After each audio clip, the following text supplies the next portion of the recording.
Hoje vamos reagir a uma assassina em série. O homem descobriu, o marido dela descobriu que ela era uma assassina e a gente tem esse vídeo agora em mãos aqui, já dublei para vocês, tá? E seja bem-vindo ao nosso react de hoje. Fique no vídeo e vamos assistir juntos. Solta o play, coloca o teu fone e vem maratonar com a gente. Lori Vallow Daybell é uma ex-concorrente do concurso de beleza. Ela perdeu a cabeça. Ela acha que é um ser ressuscitado e um deus. Qualquer pessoa com quem você falou que conhecia Lori naquela época disse que ela era como a mãe do ano. Então o que faz dela um perigo para si mesma e para ela me ameaçou, me assassinar, me matar? Estamos nos reunindo como santos, como irmãos e irmãs e nos preparando para a segunda vida de Cristo. Ela ameaçou assassinar você? Sim. 6 meses depois, Vallow foi baleado e morto. A polícia diz que encontrou um homem com ferimentos de bala que depois foi declarado morto. A primeira morte que deu início a esse mistério em vários estados lá dentro está o marido de Lori Vallow morto no chão na sala. O que aconteceu hoje? Como chegou a esse ponto? Ela disse, você não é Charles, eu não sei quem você é ou o que você fez com Charles, mas eu posso te matar agora com meus poderes. Então, como ela representa uma ameaça a seus filhos? Lori, onde estão seus filhos? Sem comentários. Sem comentários? Eles estão desaparecidos há 4 meses e não tem nada a dizer. Agora, Lori Daybell parece ser outra pessoa. Ela tem 2 filhos desaparecidos. J.J. Vallow, Tylee Ryan. Eu não sei o que ela vai fazer com eles. Eu não sei se vai fugir com eles ou vai machucá-los. Certo, esta casa ou é que tá com luz acesa? Bem ali. Os carros todos sumiram. Eu não sei onde meus filhos estão. Arromba! Meu Deus!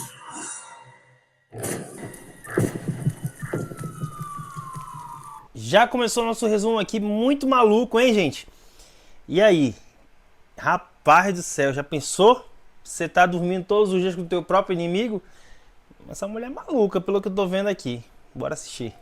Tudo começou em 31 de janeiro de 2019, quando Charles Vallow ainda estava vivo e tinha acabado de voltar de uma viagem de negócios para descobrir que estava trancado para fora de casa, sem nenhum sinal da sua esposa Lori, nem de seus filhos, JJ e Tylee. O carro dele também havia desaparecido e uma grande quantidade de dinheiro havia sido retirada da sua conta bancária. Na tentativa de obter alguma resposta, ele ligou pro 911. Então, o que tá rolando? Não tô conseguindo falar com os meus filhos. Quantos anos seus filhos têm? 6 anos e meio e 16. Ela perdeu a cabeça. Eu não sei como falar isso. Ela acha que é um ser ressuscitado, uma deusa. E membro dos 144 mil. Ela veio a Jesus. Ele vem no ano que vem. Então o que faz dela um perigo pra si mesma e pros outros? Ela me ameaçou a me assassinar, me matar. Ela ameaçou assassinar você? Isso. Ela disse, você não é Charles, eu não sei quem você é, nem o que você fez com ele, mas eu posso te assassinar agora com meus poderes. E isso tudo é recente ou já vem acontecendo há um tempo? Vem acontecendo há uns 4 ou 5 anos, ultimamente ficou muito ruim. Ela vai ao templo todos os dias e fala com Moroni e Jesus Cristo. Nos últimos dias ela disse, eu não sou Charles, você não é Charles, você é Nick Schneider. Segundo Lori, Nick Schneider é um espírito maligno que possuía o corpo de Charles, e ele acreditava que essas ameaças contra sua vida eram muito reais. Nos últimos anos, ela havia ficado obcecada pelos ensinamentos de um homem chamado Chad Daybell, um homem bastante conhecido por escrever de forma dogmática e ensinar suas ideias sobre o fim dos dias e segundo a vinda de Cristo, e outros conceitos mais incomuns como espíritos malignos e zumbis. Tanto Chad quanto Lori também eram membros do Preparing People, um culto que se preparava para a segunda vinda de Cristo e o fim do mundo como conhecemos. Lori também acreditava ser membro dos 144 mil, um grupo de sumos sacerdotes que administrará o evangelho eterno ao mundo em seus últimos Já ouvi dias. falar disso aí. Ela também acreditava que todo ser humano estava em uma escala entre luz e escuridão, e quanto mais sombrio fosse o espírito de alguém, mais perigoso essa pessoa era para ela e suas crenças. Lori havia se envolvido tanto nessa nova crença religiosa que Charles passou a se preocupar não apenas consigo mesmo, mas também com seus 2 filhos. Eu conheci pessoas que já vendeu uma casa por causa de religião, gente. E isso é muito pesado, hein? Uma pessoa dessa fez uma lavagem cerebral na pessoa e ela destruiu toda a família dela porque achava que era um espírito ou alguma coisa do tipo. Isso é muito pesado, gente. Já parou para analisar? Eu não sei até que ponto vai o fanatismo de uma pessoa mediante a crença e a religião dela, entendeu? Mas a gente não é ninguém para julgar ninguém também, né? Mas eu particularmente falo para vocês que eu já conheci pessoas que já vendeu a própria casa por causa de religião. Charles, suas coisas se foram, eu não sei. E há quanto tempo você vem tentando falar com as crianças? Desde ontem. Então, como ela representa ameaça aos seus filhos? Eu não sei o que ela vai fazer com eles, eu não sei se ela vai fugir com eles, ela vai machucá-los. Hoje ela disse, venha buscar as crianças, não me importa o que aconteça com elas. Eu só quero ver os meninos bem e ela tem uma ordem de retirada. Uma ordem de retirada pode ser obtida depois que um pai ou mãe deixe de entregar uma criança a outro responsável. Como Charles não tinha notícias dos filhos havia dias, ele sentiu que não tinha escolha a não ser agir. Os policiais então ajudaram Charles a voltar para dentro da casa, mas era tarde demais, pois Lori e as crianças tinham ido embora. Logo na manhã seguinte, Charles ligou para 911 de novo, desta vez direcionando-os para um hotel em Gilbert, Arizona, onde ele acreditava que Lori estava se escondendo com J.J. Tiley. Desta vez, porém, Charles havia conseguido obter uma petição emergencial de saúde mental, um documento que exigiria que Lori fosse internada em uma instituição de saúde mental e passasse por avaliação. O que está acontecendo? Por que ela está aqui e você não está? Você está ficando com ela? Longa história. Ela teve meio que uma ruptura com a realidade. Tentei apoiá-la o máximo que pude, mas ultimamente ficou muito, muito ruim. Ela teve uma ruptura. Diz, eu sou Nick Schneider, eu tomei posse do corpo de Charles e Charles foi morto. Eu vou te matar. Você vai ser assassinado hoje ou amanhã. Charles já tinha tentado encontrar Lori mais cedo naquela manhã, aparecendo na escola de JJ. Mas apesar de ver o carro dela no estacionamento, não havia sinal algum dela. No entanto, ela havia deixado a bolsa no carro. Então Charles a pegou, na esperança de que isso impedisse ela de fugir. Isso funcionou perfeitamente, pois ela entrou na delegacia Gilbert mais tarde naquela mesma manhã para denunciar o desaparecimento da bolsa. Mas a versão dela dos fatos era bem diferente. Eu levei meu filho pra escola e ele estava, esperando em algum lugar. Ele roubou minha bolsa do carro, minha bolsa inteira. Então meu celular, minha carteira, meu dinheiro, tudo tava lá dentro. E o que é, o que motiva ele a fazer esse tipo de coisa? É que ele disse o porquê? Eu peguei ele me traindo e tinha provas e contei isso a ele. Ele viaja muito a trabalho, então eu contei isso a ele. Eu disse a ele pra não voltar pra casa, que as coisas deles iriam embora, e carro também, e todas essas coisas. Então ele tá um pouco bravo. Ela alegou que havia Por que ela pegado tá achando Charles graça, tendo né? um caso e disse a ele para não voltar para casa, trancando para fora de casa e ficando com o carro. A primeira de muitas mentiras cuidadosamente fabricadas que não apenas ruinariam a vida de Charles, mas a encerrariam. A polícia informou a Charles que ele não podia roubar a propriedade de Lori, independente do motivo. Então foi feito um acordo entre eles dizendo que se Charles devolvesse a bolsa dela, a polícia daria prosseguimento imediatamente à petição da saúde mental. Mas no fim, ela foi aprovada e Lori passou pela avaliação. No entanto, em 2 horas, Lori foi liberada com os médicos não encontrando nenhum problema. Essa decisão sentenciou Charles à morte e colocou a vida dos filhos dele em risco. Charles entrou com pedido de divórcio e 6 meses depois, seu corpo foi encontrado na casa de Lori com 2 ferimentos de bala pelo corpo. O destino de seus filhos estava agora nas mãos da mãe delirante e perigosa deles. 18. Temos um indivíduo caído, ferimento aparente de bala no peito. Aí é complicado, Ele né? está bem aqui na sala de estar. Ah, Arma de fogo vai estar na porta da frente, no quarto da frente, no chão, ao lado de uma maleta. eu pensei que só o Brasil era assim. Vou ver se consigo as informações desse cara. Quando o corpo de Charles foi encontrado, uma investigação determinou que o atirador foi Alex Cox, um homem que por acaso era irmão de Lori Vallow. O que está acontecendo? O que aconteceu? Ele veio pra cima de mim com um taco. Ele mora aqui ou está visitando? Ele veio buscar o filho dele. Tá, e o filho dele tá lá dentro? Não. Minha irmã levou ele pra escola. Certo, então era só você na casa? Sim. Quando ele chegou, há quanto tempo? Que horas ele veio buscar o filho? Eu não sei, talvez uns 20 minutos atrás? Tá, então você sabe quem ele é porque deixou ele entrar. Sim, eu não acho que eles estavam conversando antes de ela sair, então ele se desentendeu comigo. Tipo o quê? O que você quis dizer? Eu não sei, ele tava... Alex parece muito vago em suas respostas e diz que não consegue lembrar exatamente o que aconteceu. Além de dos dois simplesmente terem brigado. Mas esse tipo de resposta não vai satisfazer os policiais, especialmente quando há um homem morto envolvido. Então vocês entraram em uma discussão sobre o que era. Era por causa da minha irmã, ele estava ficando físico com ela, então minha sobrinha saiu com o taco dela e ele tomou um taco dela. Não, mas peraí, você disse que sua sobrinha acabou de sair. Ela foi, isso foi antes. Então, antes da sua irmã e sua sobrinha saírem. Isso, em algum momento sua irmã e o marido dela estão discutindo. Sim, discussão verbal. Então sua sobrinha puxa um taco. Não foi verbal, ele estava chegando perto e ela saiu para defender minha irmã com o taco dela. Sua sobrinha? Sim, então ela cutucou e ele tomou o dela. Tá. E ele vem de volta pra cima de mim e ainda tá com o taco. Eu disse, o que você tá fazendo? E onde você tava? Na sala de estar. Tá. E então, eu me virei e ele me acertou na nuca com o taco. Eu fui até meu quarto e peguei minha arma. Então, E por que Você ele foi não para caiu o seu com... quarto, quer dizer, o quarto onde você está ficando. Isso. Certo, você trouxe uma arma com você. Sim. Você sempre traz uma arma? Por que você não ficou simplesmente no seu quarto, fechou a porta? Isso foi algo que você não pensou? Nem passou pela minha cabeça. Essa declaração final, na verdade, deveria ter destruído todo o argumento de Alex, porque, tecnicamente, ela prova que aquilo não foi legítima defesa. Quando Alex foi ao quarto buscar a arma, ele deveria ter conseguido levar sua família para dentro, fechar a porta e se proteger dali. Em vez disso, ele pegou a arma e, sem pensar duas vezes, correu direto até Charles e atirou nele. Mas, naquele momento, ainda havia muitas perguntas pairando no ar. Os policiais decidiram levar todas as partes de foto para o interrogatório para tentar chegar ao fundo de tudo e descobrir exatamente o que aconteceu com Charles. Comece de onde você achar que faz mais sentido, tá? Então, Ela vive nós achando entramos graça, nesta né? É casa incrível. há 3 semanas, porque ele ofereceu conseguir uma casa pra mim aqui, onde toda a minha família fica lá em Houston. Nós tínhamos decidido nos separar ou algo assim, então ele ficou tipo, eu vou pagar uma casa pra você e JJ e tudo mais, porque ele só se importa com JJ, ele nunca se importa com Tyler.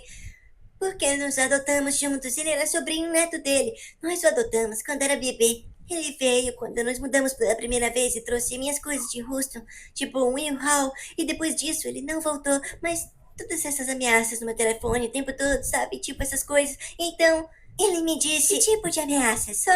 Ele está sempre bravo comigo e não quer o divórcio, então eu não gosto dele e não acho que é simples assim. Então, nós fomos casados por 14 anos e fiquei com ele por tudo isso. E com ele sendo horrível com ela, a Tylee. Tipo, ele entra em brigas com ela.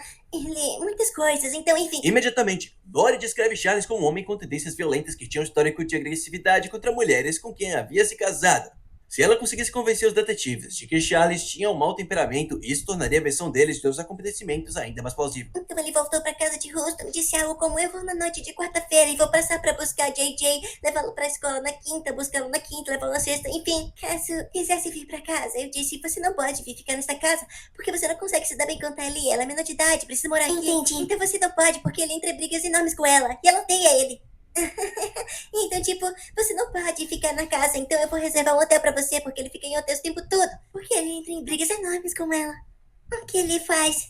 Ele trabalha com professores e plano de aposentadoria deles, mas ele vai até eles, na Califórnia, e tem, tipo, carteiras de clientes em áreas diferentes. Então ele simplesmente vai para onde foi, dá liberdade a ele. E ele não precisa ficar em casa todos os dias e cuidar das crianças. Desculpa de merda. Ele apareceu de manhã e estava... tipo, batendo na porta, e eu fiquei, ótimo, lá vamos nós, sabe? E aí, JJ ficou tipo, papai. E então ele ficou tipo, mamãe, correu pra mim, ficou tipo, segurando minhas mãos. Ele disse, você não vai me levar pra escola? E eu disse, tudo bem, papai, só pode te levar pra escola, não é nada demais, sabe? Só tentando deixar tudo, enfim, calmo, é isso, calmo. Então... E aí, ele estava sendo bem debochado, e sabe, tipo, idiota comigo, e eu fiquei, tipo, ignorando ele. Enfim, então ele foi, tipo... Aí, seu irmão estava lá embaixo com você? Não, ele tinha ficado comigo na noite anterior, porque eu estava preocupada que ele viesse até aqui e causasse problema comigo. Eu só queria outra pessoa ali, tipo, meu irmão, porque eu confio no meu irmão. Eles alegariam legítima defesa como motivo pelo qual Charles foi morto. Enquanto os policiais continuaram interrogando Lori, eles começaram a acreditar ainda mais nisso. Ele enlouquece, ele já enlouqueceu conosco muitas vezes, tá? Ele e eu tivemos que sair com o Didi ao longo dos anos, provavelmente umas 5 vezes, simplesmente ficar em um hotel por 2 dias, porque você não sabe o que vai fazer. Ele vai ficar bravo comigo por eu sempre, tipo, voltar, mas nós tínhamos JJ, ele tem necessidades especiais, e é muito difícil, tipo, ainda mais difícil cuidar sozinha. Então você achou, não quero colocar palavras na sua boca, mas você achou que era possível que ele fosse machucar você? Com certeza, ele ia machucar a mim, Tyler. Entendi. Não, JJ, ele nunca machucaria JJ. E ele machucou meu irmão, tipo, ele estava ficando, tipo, fora de controle. E ela é muito bom de argumento, né? Muito boa de argumento. Um marido irritado perdendo a cabeça durante um divórcio não é algo incomum e casais em conflito muitas vezes chegam às vias de fato, tornando a história dela cada vez mais convincente. Mas segundo Charles, ex-esposa de Charles, esse não era um homem que ela conhecia. Ele disse que eles foram casados e se divorciaram e nenhuma vez, nem por um segundo, ele jamais foi fisicamente ameaçador comigo, contradizendo exatamente o que Lori está dizendo. Quando você diz que ele enlouquece, isso pode significar muitas coisas, tipo violência física. Ele nunca realmente, além de, tipo, nos agarrar e nos empurrar e não, tipo, dar socos na gente ou algo assim. Mas ele foi pra cima de Thailê, já ficou físico, tá bom? E ele foi como fosse bater nela, mas eu entrei no meio deles. Então esta manhã ele entra de novo e diz... Ele entra de novo, não do telefone. Ele estava gritando comigo pelo telefone. Ele estava muito preocupado com que eu estivesse nas mensagens dele, que ele não queria que eu visse. Então eu só fiquei segurando a lei, ele estava gritando comigo. Então Thailê saiu do quarto dela, chateada. E ela estava com um taco e disse a ele para deixar a mãe dela em paz, tipo, certo? Então ela estava realmente, enfim, gritando com ela, não me acerte com esse taco, blá blá blá. E então meu irmão ouviu essa discussão porque estava lá dentro na cama. Então ele saiu para a sala principal e estava gritando com Thailê, não me ameace com esse taco e blá blá blá. Então Thailê, eu acho, não sei se ela balançou o taco contra ele ou o quê, mas ele meio que arrancou o taco de Thailê e então foi bater na Thailê com o taco. Foi, eu estava bem ali, eles estavam bem ali, e meu irmão agarrou ele por trás, tipo, só pra impedir que ele batesse na Thailê. Então eles entram naquela coisa, ele está acertando ele com o taco e eles estão no chão, tipo, se agarrando, algo assim. Então ele acertou seu irmão com o taco enquanto eles estavam se agarrando e tal. Sim. Mas há perguntas persistentes deixadas pela investigação. Um exemplo disso é que a autópsia determinou que um dos disparos atingiu quando Charles já estava no chão. Imagine estar em uma situação em que você não tem escolha a não ser atirar em alguém. Você provavelmente congelaria e faria tudo o que pudesse para evitar qualquer coisa além de incapacitá-la em vez de terminar o serviço. Então parece estranho que Alex tinha decidido atirar em Charles uma segunda vez quando ele já estava caído no chão. Além disso, também parece estranho que levasse quase 45 minutos para alguém ligar para o 911. Embora ela alegue que foi por causa do choque, isso é convenientemente tempo suficiente para inventar uma versão alternativa dos acontecimentos e uma história sólida para contar à polícia. Certo, então você ouve a discussão, você sai, qual a primeira coisa que vê? Charles correndo atrás de Lori e gritando. Certo. Ele já tinha... Então, ou seja, gente, ele pegou 45 minutos ali, que foi o tempo da ligação, creio eu, e montou um script, né, de uma versão que eles apresentariam futuramente para a polícia. Sabia que tinha um cara morto lá, né, que era o Charles. Então, eu não consigo entender, tipo assim, como essa mulher conseguiu gravar tudo isso de informação em 45 minutos. Porque tipo assim, colocando a situação que eles viveram, né, tipo, de matar uma pessoa e ter 45 minutos para montar uma história com contexto em si, que, assim, não sei se você concorda comigo, mas eu acho que as duas histórias estão batendo muito próximo uma da outra. Vamos continuar vendo aí. Pegar do taco? Não. Não. Certo. Então Charles está vindo na direção de Lori. Ele está vindo na direção de Lori e eu empurrei ele para trás. Certo. Eu disse, o que tá fazendo? Porque ele tá vindo pra cima de mim de forma agressiva, ele é um cara grande, então eu não ia. Então ele tá vindo pra cima dela. Sim. E você empurrou ele pra trás. Sim. O que aconteceu depois disso? Então, eu entrei no quarto onde eu tava ficando, peguei minha arma e voltei. Eu disse, coloca esse taco no chão. E ele ficou tipo, o que vai fazer? Então você vai me ameaçar? Eu fiquei tipo, não, vou só me defender. Então, coloca esse taco no chão. E ele disse, o que vai fazer com isso? Ele veio pra cima de mim. E já tinha me acertado na cabeça. Então você deu a ele quantas vezes você diria que mandou ele, tipo, colocar o taco no chão? Uma vez. Uma vez? Certo. E então ele começou a avançar na sua direção. Sim. Quantos disparos você fez? Ah, não sei. Alguns. Uma das amigas de Lori relatou depois que Lori havia dito que Alex acreditava nas teorias dela sobre Charles estar possuído pelo mal. E o motivo dele estar na casa no momento da morte é simples. Ele acreditava que Charles tentaria matar Lori e se mudou para a casa dela para ajudar a mantê-la segura. Eu não vi o disparo, eu ouvi, então dei a volta de novo e vi que ele estava no chão e estava surtando. Então eu estava simplesmente surtando e só foi até minha mamãe e tipo, tenho que levar pra DJ pra escola. Eu só fiquei tipo, preciso chegar até as crianças, então eu só fui pra fora pra ver se eles estavam lá e eu não quero que elas voltem pra dentro de casa com tudo isso acontecendo. E Thalia estava tipo olhando pra mim com os olhos arregalados, tipo, o que acabou de acontecer? E eu disse pra ela entrar no carro e levar a DJ pra escola. E depois eu fui embora. Quando você voltou pra dentro e viu ele no chão, onde estava seu irmão? Você viu ele onde ele estava? Sim, ele estava bem na nossa frente. Seu irmão disse alguma coisa pra você? Você se lembra? Não, nós dois estávamos só em choque, tipo, foi simplesmente... No mínimo, eu fui pra fora com umas crianças, só pra verificá-las primeiro, então eu ia voltar pra dentro e talvez, mas não voltei. Eu fiquei tipo, eu só tenho que levar ele pra escola, chamar a polícia, voltar, sabe? Seu irmão disse alguma coisa em algum momento sobre chamar a polícia ou ligar para 911? Você se lembra? Ele me ligou e disse, você está levando o DJ pra escola? E disse, sim, precisamos chamar a polícia. Ele disse, certo? Entendi. Então você estava, ele ligou pra você quando você não voltou pra dentro, basicamente, certo? Porque eu estava, tipo, no carro por um minuto, então eu fiquei tipo, o que eu faço? Na superfície, parece que um Charles, enfurecido, invadiu a casa e começou a gritar com Lori. Alex decidiu intervir, temendo pela vida da irmã, mas o que começou com uma discussão rapidamente virou uma briga. Uma briga que terminaria com Charles estendido em frio no chão. E Tylee parece confirmar o que Lori e Alex disseram quando conta sua versão dos acontecimentos. Eu abri a porta e era meu padrasto.